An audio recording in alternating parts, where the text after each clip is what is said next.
dobry! Dzień dobry. Miałem ostatnio przyjemność spędzić pół dnia ze Sławkiem Łukasikiem. Podczas tego spotkania nagrałem 2 odcinki. Jeden jest do oglądania, a drugi, ten, który właśnie oglądasz, jest do słuchania. Co mam na myśli? Najważniejsza w tym odcinku jest treść, czyli to, co Sławek do Was będzie mówił, więc spokojnie, nie musicie na to wideo patrzeć, natomiast możecie sobie w tym czasie na przykład pozmywać gary albo wymienić dętkę w oponie. Cześć Sławku, dzień dobry. Cześć. Witam Was drodzy widzowie. Dzisiaj odcinek specjalny, ponieważ rozmawiamy z moim idolem i pewnie z Waszym idolem, bo jeżeli interesujecie się enduro, to pewnie kojarzycie imię, nazwisko Sławka Łukasika. Sławku, ile masz lat? Przede wszystkim powiedz. Jutro 31. Jutro 31, wspaniale. Gdzie mieszkasz? Mieszkam w Wieliczce, zaraz na obrzeżach, w zasadzie przy Krakowie, więc taka spokojna okolica. A gdzie pracujesz? Czym się zajmujesz zawodowo? Od kilku lat zawodowo w sumie ścigam się na rowerze, trenuję i to jest moje życie, pasja, hobby, wszystko w jednym, więc nigdy nie nazwałem tego pracą, bo bardzo dużo mi sprawia to przyjemności. Od tego roku jestem też dystrybutorem marki Yeti w Polsce, więc to można nazwać, że to jest moja praca, ale tak samo sprawia mi to ogromną frajdę, więc robię to po prostu, bo lubię. Jaki jest Twój najbliższy kalendarz startów? Za 2 dni już lecę do Finale Ligure, gdzie zaraz pierwszy weekend maja będą rozgrywały się pierwszy Puchar Świata zawodów enduro. Zaraz po tym jest Bielsko-Biała, tydzień później, na które wszyscy czekają, więc z finale od razu lecimy całym teamem do Polski. Będziemy się ścigać w Bielsku. No i 2 tygodnie przerwy i zawody w Austrii, w Leogangu, tak samo trzecia runda Pucharu Świata Enduro w Leogangu. Więc I to są takie 3 europejskie zawody, tak? A potem gdzieś się przenosicie na inny później kontynent? w tym roku wszystkie zawody są rozgrywane w Europie, tyle że po Austrii, po Leogangu jest chwila przerwy, więc to jest taki teraz 3-tygodniowy blok, na który się tak specjalnie przygotowuję, skupiam, więc to jest przede wszystkim te 3 edycje zawodów najbliższe. Są ważne. Dobrze, czy to jest rower, którym startujesz, elektryczny, czy jeździsz innym rowerem na co dzień w zawodach? To będzie rower, na którym będę startował w Bielsku, bo w Bielsku mam zamiar wystartować w zwykłym analogowym ściganiu, a dzień później będzie e-bike'owe. Okej. I chciałbym ogarnąć te 2 rundy w jeden weekend.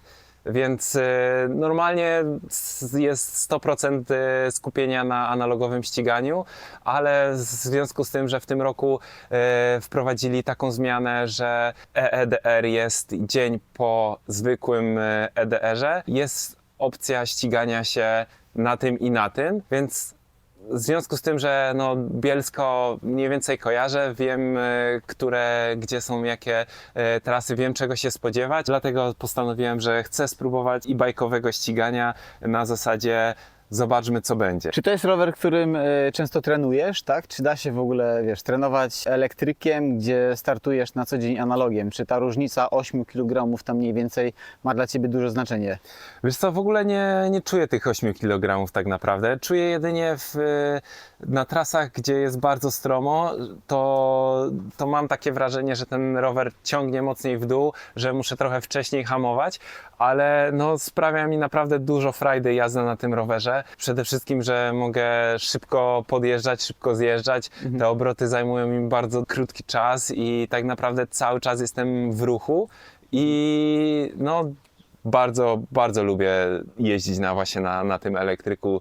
Tam przede wszystkim, gdzie podjazd zajmuje powiedzmy 30-40 minut, elektryk to robi w 10. Nie? 10. Jesteś na górze i robisz 3 lapsy w szybkim tempie. Tak. A jak ze skakaniem? Bo to zawsze były takie mity, że elektryk to nie skacze, że to jest nielot, że jest masakra. Kurde, właśnie jak dla mnie skacze lepiej niż zwykły. Nie wiem, mam wrażenie, że nie potrzebuję aż takiej prędkości jak na zwykłym, żeby skoczyć na elektryku, więc nie wiem, nie mam żadnych takich aspektów, które by mnie blokowały przed jakąś trasą albo przed skoczeniem czegoś na elektryku w porównaniu do zwykłego, więc ja jestem zakochany, można powiedzieć. Zawieszenie naprawdę pracuje w tym Yeti mega dobrze i to chyba też sprawia takie poczucie stabilności. No i że ten rower naprawdę chce szybko jechać i jest tak taki, no nie wiem, bardzo, bardzo ufam pracy zawieszenia, że no daje mi to naprawdę duży komfort. A czy zabierasz tego e-bike'a do finale, czy tam właśnie będziecie trenować do zawodów elektrykami? Można trenować do zawodów elektrykami pod warunkiem, że startujesz i w zwykłym, i w elektrycznym. Ja raczej wolę trenować mimo wszystko na analogowym, przez to, że no, tak jak powiedziałem, mam tak 100% skupienia na tym analogowym, zwykłym EDR-ze Tak. i no traciłbym tą możliwość jeszcze dopracowania ustawień zawieszenia, jakieś zmiany w rowerze na rzecz jakbym jeździł na e-bike'u, więc zawsze trening będę i tak robił na zwykłym analogowym.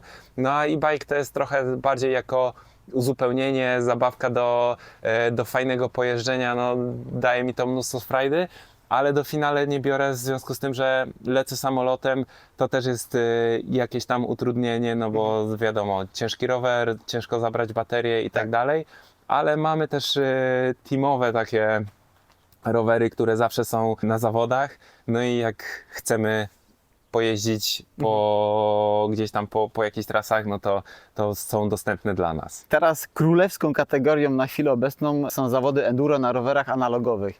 I czy myślisz, że gdzieś tam w niedalekiej przyszłości, za kilka lat, może dojść do tego, że królewską kategorią będą elektryki? Czy według Ciebie raczej zostanie to tak, że najważniejszą klasą jest analog? Wiesz co, ciężko powiedzieć. Tak naprawdę na tą chwilę wydaje mi się, że nadal zwykłe analogowe ściganie będzie tym ściganiem numer jeden. Myślę, że trochę muszą bardziej dopracować elektryki, trochę muszą bardziej dopracować zasady, żeby to faktycznie było równe.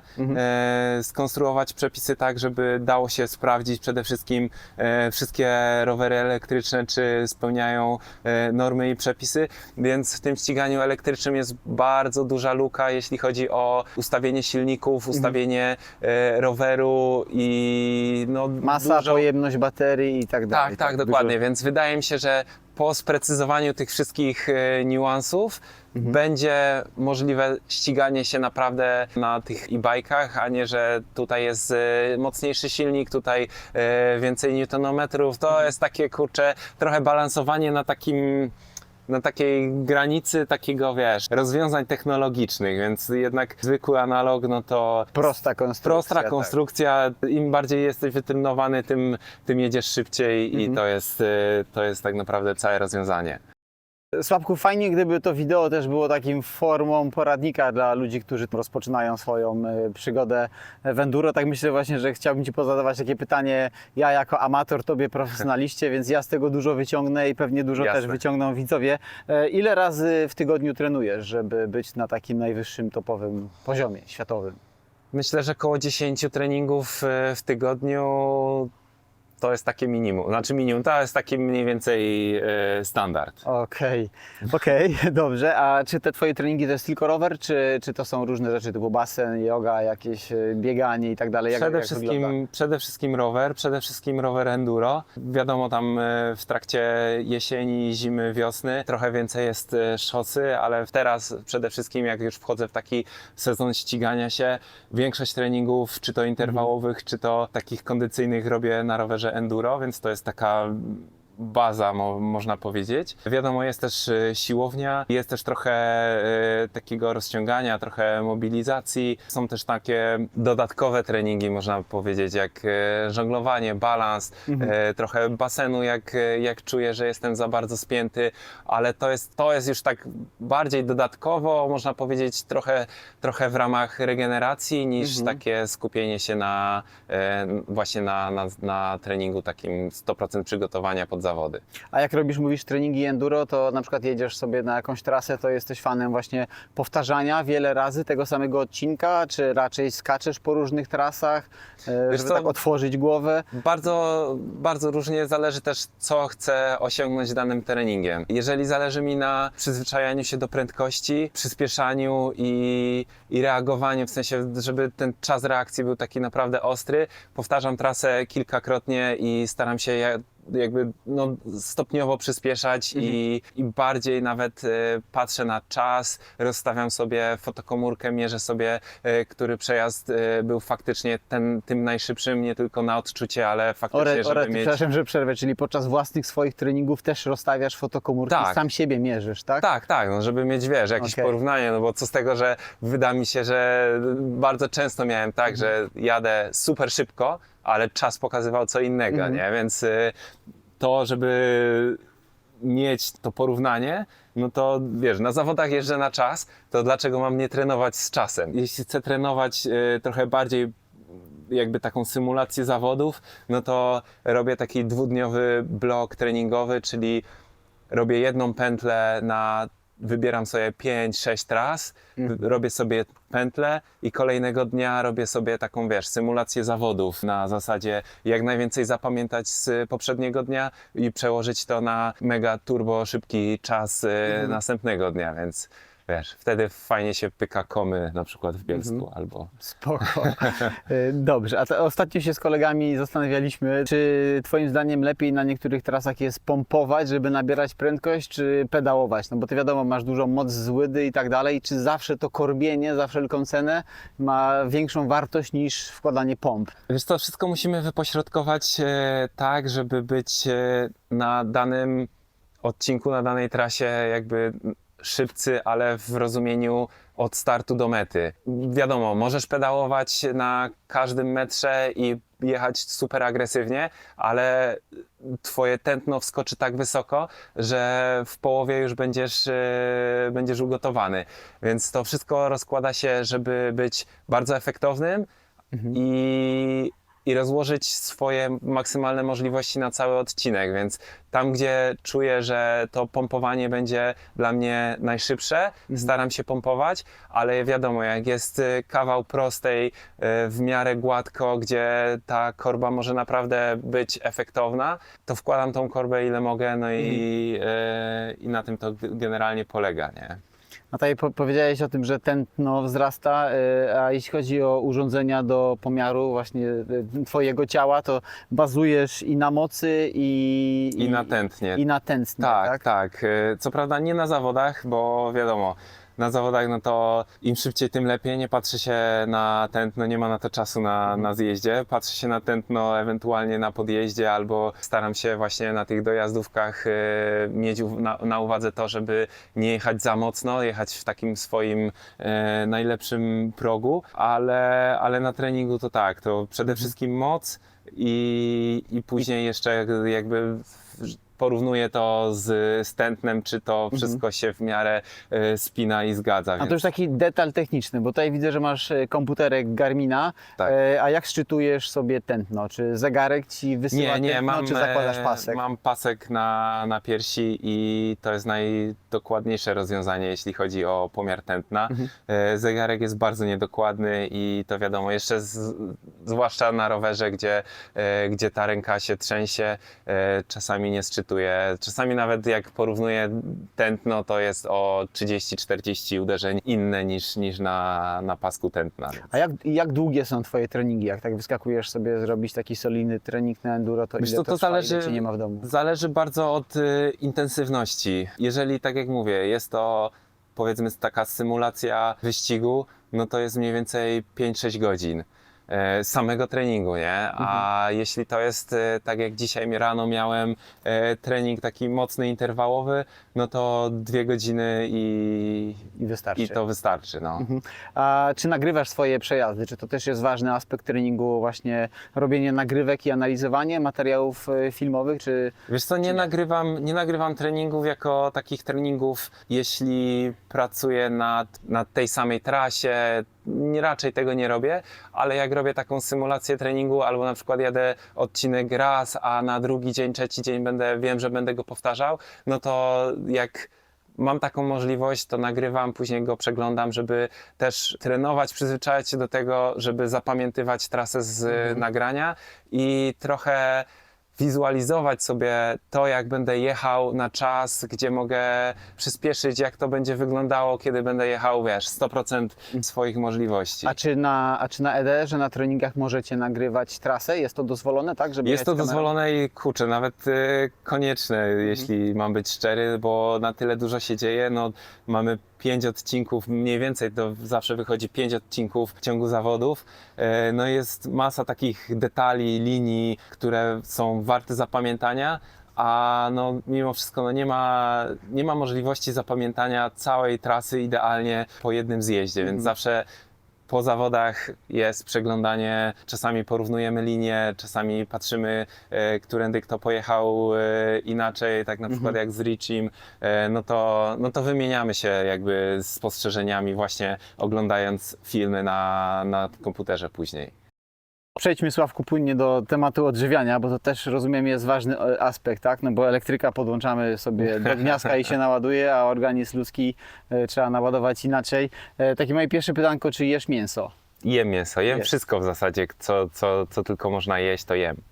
Nie, a jeśli chodzi o nawadnianie, to pijesz głównie wodę, czy zwykle do wody dodajesz jakieś substancje Wiesz co, jak odżywcze? wodę, to piję wodę gazowaną, ale też, no wiadomo, na treningu to bardzo dużo izotoników, elektrolitów, tego wszystkiego. Ja też mam tak, że bardzo dużo pocę, więc staram się nie pić samej wody, tylko jednak ostatnio mam mega zajawę na picie mleka po treningu albo nie wiem, po prostu jakieś płatki z mlekiem czy coś po treningu, bo mleko też bardzo dobrze nawadnia, więc takie mleko z jakimś kakałkiem albo jakimiś słodkimi płatkami wchodzi naprawdę. Ale normalne mleko z laktozą, tak? Bez laktozy akurat, Aha, bez ale normalne mleko 1,5% i naprawdę dobrze to się spisuje.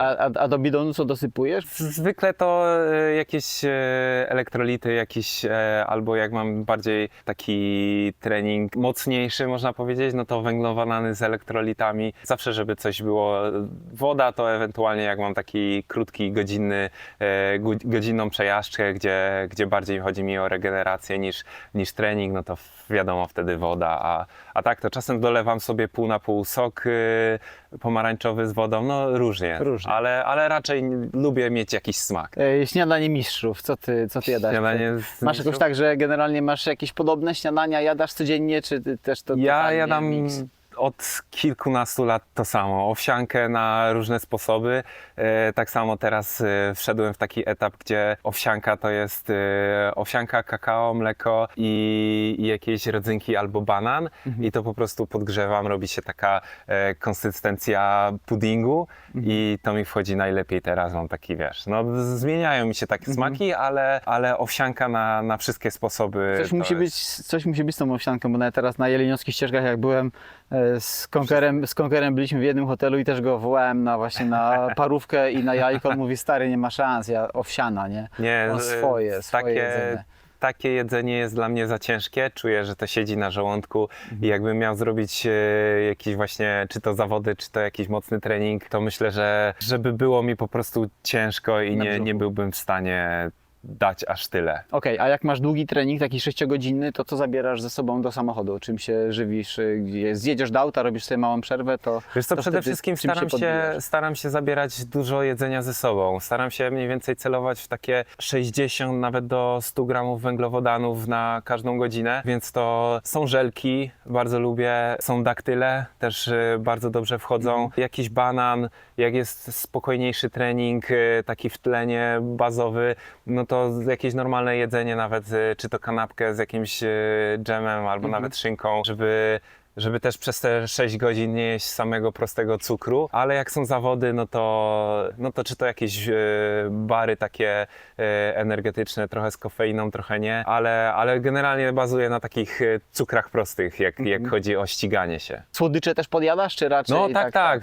No przede wszystkim jakby, żeby szybko dostarczyć cukier, szybko dostarczyć energię i przede wszystkim, żeby nie doprowadzić organizmu do tego, że tego cukru będzie, w sensie tej energii będzie na tyle mało, bo to już jest za późno. Jakby Okej. cały czas staram się gdzieś tam podjadać właśnie żelki, daktyle, jakieś słodkie picie albo węglowodany w piciu cały czas, żeby staram się mieć coś ze sobą. A jak z kawą? Jesteś kawoszem, czy raczej herbatę pijesz? Jestem, ale tylko tak do południa, później już czuję, że bardzo mocno wpływa to też na mój sen, ale kawę lubię i nawet teraz zacząłem trochę, przez to, że jakby bardzo lubię, to zacząłem pić bezkofeinową, żeby mieć sam ten smak taki kawy w ustach, to jest fajne.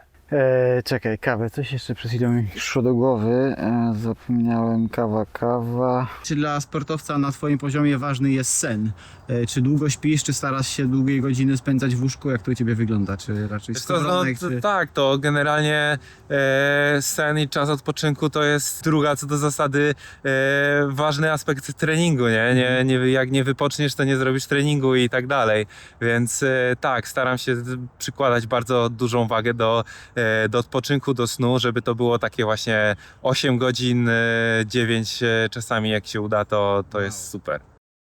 Polecimy z poradami dla amatorów. Mental na zawodach. To też jest taki ważny temat, bo dużo osób się stresuje przed zawodami. O czym ty myślisz przed startem do pierwszego OS-u na swoich ważnych zawodach? Co jest w twojej głowie? Wiesz co, stresują się, wydaje mi się, że wszyscy. Ja też już teraz jestem zestresowany pierwszym startem w finale. Pierwszy start to zawsze jest taka niepewność, gdzie, co, jak, z formą i tak dalej, ale staram się przede wszystkim skupić na tym, w sensie na co mam wpływ, czyli na swoje właśnie przygotowanie, nawodnienie, odżywianie, to, żeby wypocząć dobrze. To wszystko powoduje, że jak już stoję przed samym startem, to lubię sobie powiedzieć, że zrobiłem wszystko, co mogłem, najlepiej jak tylko mogłem, a teraz to tylko skupienie się na tym, żeby to przełożyć na trasę. I też staram się nie myśleć o innych, nie staram się myśleć o miejscu przede wszystkim. Porównywanie tak, dokładnie. się, tak? Nie robisz to jest dla mnie trochę takie zabójstwo. Po prostu chcę być zadowolony zawsze z danych zawodów i nawet czy to będzie 10. miejsce, czy pierwsze, to chcę sobie powiedzieć, że kurczę, to jest właśnie to, co byłem w stanie pojechać w tym momencie i to będzie dla mnie zawsze taki największy sukces i satysfakcja, jak właśnie powiem, że kurde, no... Zrobiłeś wszystko. Tak, nie zrobiłbym już żadnego czasu lepiej, to było właśnie to, co mogłem dać z siebie. A sam taki szczegół, takie nastawienie, stoisz przed tym pierwszym OS-em, mówią start i masz tak w głowie, że maksimum atak, starasz się cisnąć ile możesz, czy na przykład delikatny masz początek, a starasz się... Nie, potem... Zawsze mam tak, że to jest pełen ogień od startu do mety. Wiadomo, nie chcę się przypalić, żeby się zgrzać na pierwszych tam 100 metrach, ale zawsze to jest tak, że pełen ogień i żeby dociągnąć do mety. Do mety. A przed pierwszym startem masz możliwość gdzieś tam się delikatnie rozgrzać, jakiś inny odcineczek pojechać, porobić trochę zakręty? Wiesz, tak zupełnie rano pierwszy OS. Wiesz co, no to jest fajne, ale to też bardzo dużo zależy od tego, gdzie jesteśmy, gdzie jest usytuowany nasz nocleg. Wiesz, czasami śpimy 30 minut od miejsca zawodów, gdzie jest totalnie płasko, więc wychodzę rano jeszcze przed śniadaniem na taki szybki rozruch, trochę się tam pobawić na rowerze, złapać taki flow, rozbudzić się. Ale no, czasami po prostu nie ma jak tego zrobić, żeby wyjść. No, to jest zawsze najlepsze, żeby zrobić sobie krótki odcinek przed samym startem, ale czasami to się po prostu nie da. No. A jeszcze jak już jesteś na tym odcinku, to o czym myśli twoja głowa? Żeby, nie wiem, korbić, czy żeby patrzeć daleko? Nie, czy to jest tylko prędkość, jakby 100% tego, żeby być płynny, żeby nie Okej, o to mi chodzi właśnie, nie płynny. Tak, to jakby staram się po prostu jechać najszybciej jak to możliwe, ale nie w sposób taki, żeby szarpać i się męczyć, ale żeby to było przede wszystkim płynne i no i wiesz, no to się liczy od startu do mety, a nie, że przejedziesz ten odcinek mega szybko albo dojedziesz do zakrętu mega szybko, ale już nie będzie prędkości na wyjściu, nie? To wszystko musi być consistence. Tak, taki balans. A co się dzieje w twojej głowie, gdy się, nie daj Boże, przewrócisz na przykład, dosłownie na chwilę? Czy wtedy masz tak w głowie, że próbujesz odrobić to, co straciłeś na tej małej przewrotce Wiesz co, w ślizgnięciu w koła? ogóle nie analizuję, w ogóle nie mam praktycznie nic w głowie, tylko to, żeby znaleźć się na mecie i no, mam wrażenie, że wyłączam całkowicie myślenie o wszystkim innym, nie? Że to no, wywrócę się, no to stało się i zbieram się i jadę dalej. No, nie myślę, nie analizuję w żaden sposób tego, co się dzieje. A jak tak startujesz na odcinku, to jakbyś, nie wiem, no, ryzyko jakie podejmujesz, to idziesz tak na 110% swoich możliwości, czy raczej starasz się iść tak, wiesz, na setkę albo na 90%, żeby raczej być w tej No właśnie komfortowej strefie? To jest ta różnica pomiędzy enduro a downhillem, że w downhillu jest ten aspekt, że to musi być 110% taki, kurczę, no to już taka, wiesz, trochę... To jest ten jeden strzał. Tak, to jest to takie ryzyko w połączeniu z pewnością siebie, które może zawieść, ale w enduro zawsze jest taka, kurczę, doza tej ostrożności, że to jest mimo wszystko cały dzień na rowerze, mimo wszystko 30 minut ścigania się, więc możemy bardzo dużo stracić na jakimś, czy to uszkodzeniu sprzętu, czy crashu, ale no, później to jest ciężko odrobić, więc zawsze to jest takie 80-90%, żeby przede wszystkim była płynność i Czysta jazda. I taka czysta jazda flow, żeby no, być szybkim, ale bez takiego zbędnego ryzyka. Z Krakowa pochodzi Robert Kubica, świetny kierowca Formuły 1. W swoim życiu kiedyś popełnił ten błąd, że wiesz, był w super miejscu, w dobrym miejscu, o dobrym czasie w tej Formule 1, a jednak eksperymentował z innymi sportami, nie? I na przykład u Ciebie zauważyłem, że teraz były jeleniowskie ścieżki, były jakieś zawody DH tutaj blisko, Ty byłeś w okolicy, ale jednak tych innych rzeczy nie robiłeś. Czy to właśnie tak u Ciebie jest, że starasz się teraz nie rozdrabniać na inne rzeczy, żeby skupić się na enduro, że taki głupi start w jakimś tutaj, wiesz, z całym szacunkiem, jakimś zawodach LSD na górze żar może Ci na przykład przekreślić sezon, nie? Czy w ten sposób też analizujesz? Wiesz co, może nie analizuję aż tak, bo zawsze lubię ścigać się w Polsce, lubię przyjeżdżać na zawody, zobaczyć się no, mimo wszystko jakby fajnie jest startować w Polsce, no bo tu mam najwięcej fanów, tutaj najwięcej osób mnie śledzi, dopinguje i to jest, ja jakby czuję takie, że no chciałbym się ścigać więcej w Polsce, ale akurat teraz mam takie treningi, gdzie jakby no staram się to zawsze wybrać, to co będzie dla mnie najlepsze. Jeleniowskie odpuściłem ze względu na przygotowania właśnie pod zawody w finale Ligure i w Bielsku. No, bardzo długo się wahałem i jednak ten taki trening stricte pod zawody wygrał, więc to nie. Ale kurczę, nie sądzę, żeby takie skupianie się, to tego nie będę robił, albo tu nie będę startował, bo to jest ryzykowne, to też nie jest dobre. No, mogę się potknąć na schodach i tak samo coś mi się może stać, więc akurat w tą stronę bym nie szedł. Okej. Myślę, że jak tylko będzie jakaś okazja taka, że faktycznie będę mógł sobie pozwolić na jakiś start w Polsce, to na pewno wystartuję. Nawet w downhillu, tak? Nawet w downhillu. Na pewno będę na Mistrzostwach Polski Enduro, które są zaraz tydzień po Leogangu. No i jak tylko będzie jeszcze coś, co nie będzie się pokrywać z innymi zawodami ważniejszymi, no to wiesz, no zawody to zawsze najlepszy trening. Tak. No. Pytanie odnośnie zawodów, no bo teraz głównie Twoja praca to są starty i czy cały czas czujesz olbrzymią satysfakcję z samego jeżdżenia na rowerze, czy to już się trochę skończyło i teraz te wyjścia na trening i te starty to jest po prostu praca? Nie, cały czas mam mega fan z jazdy, bardzo, bardzo to lubię. No, jedynie czasami mam takie opory, można powiedzieć, jak jest jakiś super ciężki trening i wiem, że będę umierał po każdej serii, no to jest takie, że kurde, znowu to muszę zrobić, znowu będzie strasznie źle, ale same zawody, sama jazda, trenowanie sprawia mi ogromną frajdę i no to jest tak naprawdę to, co lubię i dlatego tego nie nazywam pracą. W ogóle jakby świat rowerowy to jest dla mnie super zabawa i tu się czuję najlepiej, więc dlatego to nie nazywam zawsze pracą. Ale mówiłeś o tych ciężkich treningach, ale to nie jest też tak, że czasami się nie chce wyjść na ten trening, nie chce się go robić, ale lubisz to uczucie po tym ciężkim treningu, że mimo wszystko, wiesz, zrobiłeś to. I Tak, no wiesz, no, zawsze jest tak, że są gorsze dni, do których się musisz zmusić. Wiesz, że dlatego lubię też pracować z trenerem, no bo mam plan dnia, mam plan, jak ma wyglądać tydzień, miesiąc i tak dalej, więc to mnie trochę zmusza do tego, że jak mam właśnie takie poczucie, kurde, no to nie jest ten dzień, ale jest On w ciśnie, planie, tak? to idę, nie? I no też jest później ta satysfakcja, że kurde, zajebiście, zrobiłem to, pomimo że mi się nie chciało i jeszcze jak to wyjdzie w ogóle fajnie, to już w ogóle jest takie wow, nie? A trenera masz zagranicznego, czy to jest polski człowiek?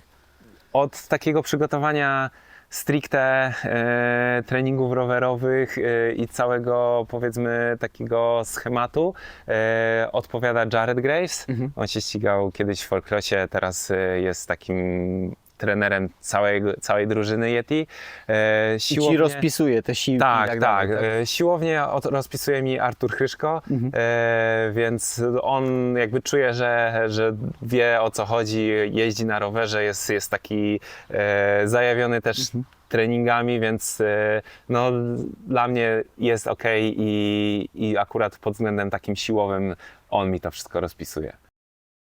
Sławku, rowery Yeti, jeżeli komuś się taka maszyna spodoba, to czy rowery Yeti można kupić w Polsce? Jak wygląda sytuacja na chwilę obecną? Tak, można kupić w Polsce i w tym roku objąłem dystrybucją markę Yeti na Polskę, więc to jest kolejny taki duży kawałek, można powiedzieć, mojego życia.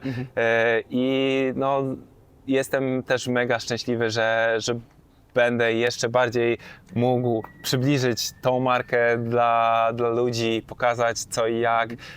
No i przede wszystkim no, czuję, że to jest fajne takie powiązanie ścigania się z tą marką, mieć w ofercie te rowery i żeby ludzie mogli trochę tak nawiązać taki kontakt i bezpośrednio ze mną i z marką, więc tak, rowery można kupić, można się kontaktować ze mną. Niedługo odpalamy stronę internetową. Sam to robisz, przepraszam, sam to robisz totalnie, czy kogoś nie, masz do spółki?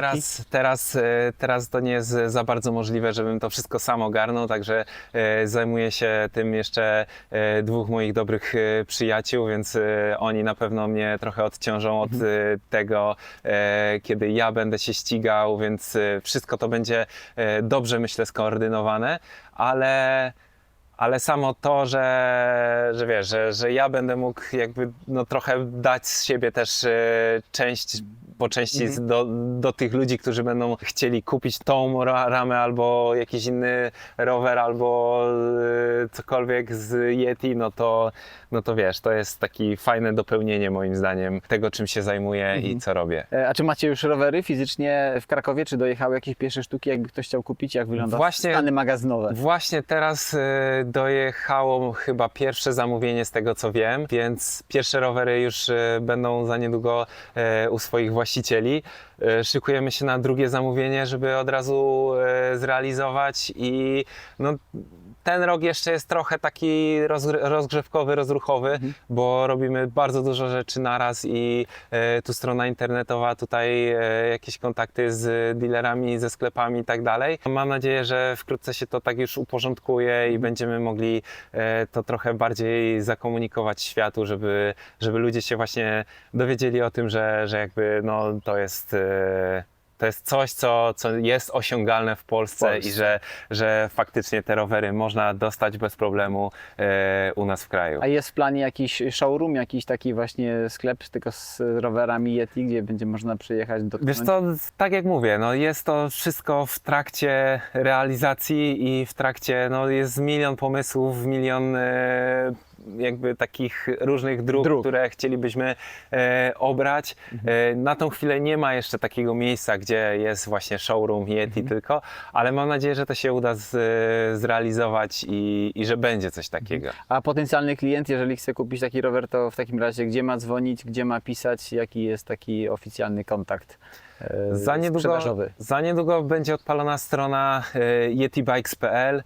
Można też pisać do mnie, można też kontaktować się na Instagramie, bo Instagramie, macie na swój Facebooku, profil, tak, yeticycles.pl, więc tam można pisać, tam można też nawiązać kontakt do nas bezpośrednio, do mnie tak samo, więc zachęcam. Super, dobrze. Sławku, dziękuję Ci ślicznie za rozmowę. Bardzo się Dzięki. cieszę, że w ogóle znalazłeś czas tuż przed swoim startem, żeby tutaj spędzić parę godzin ze mną i nagrać ten odcinek.